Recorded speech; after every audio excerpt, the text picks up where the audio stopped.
পঁচিশে বৈশাখের প্রতি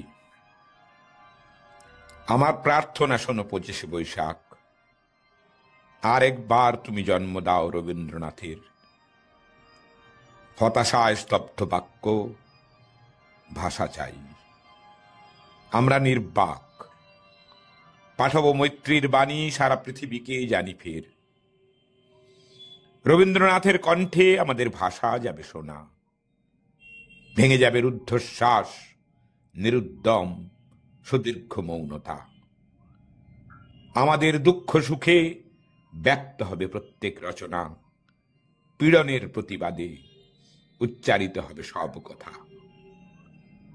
আমি দিব্য চক্ষে দেখি অনাগত সে রবীন্দ্রনাথ, দুঃসুতায় দৃপ্ত কণ্ঠ, বিগত দিনের ধৈর্যের বাঁধন যার ভাঙে দুঃশাসনের আঘাত।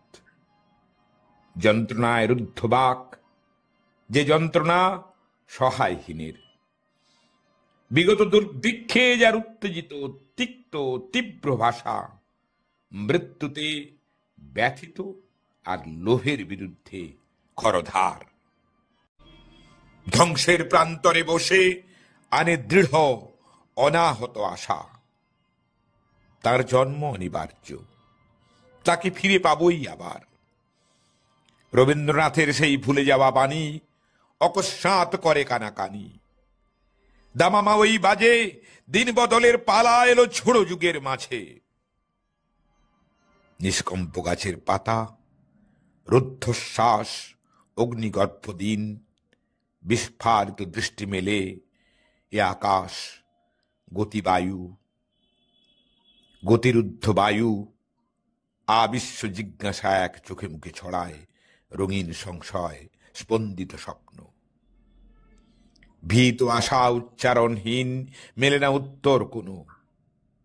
সমস্যায় উত্তেজিত স্নায়ু, ইতিহাস মোড় ফেরে। পদতলে বিধ্বস্ত বার্লিন, পশ্চিম সীমান্তে শান্তি, দীর্ঘ হয় পৃথিবীর আয়ু। দিকে দিকে জয়ধ্বনি, কাঁপে দিন রক্তাক্ত আভায়। রাম রাবণের যুদ্ধে বিক্ষত এ ভারত জটায়ু, মৃতপ্রায়, যুদ্ধাহত, পীড়নে দুর্ভিক্ষে মৌন মুখ। পূর্বাঞ্চল দীপ্ত করে বিশ্বজন সমৃদ্ধ সভায় রবীন্দ্রনাথের বাণী তার দাবি ঘোষণা করুক। এবার নতুন রূপে দেখা দিক রবীন্দ্রনাথ ঠাকুর।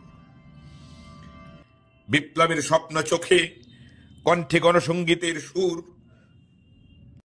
জনতার পাশে পাশে উজ্জ্বল পতাকা নিয়ে হাতে, চলুক নিন্দাকে ঠেলে, গ্লানি মুছে, আঘাতে আঘাতে।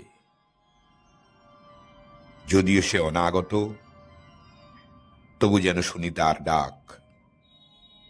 আমাদেরই মাঝে তাকে জন্ম দাও 25শে বৈশাখ।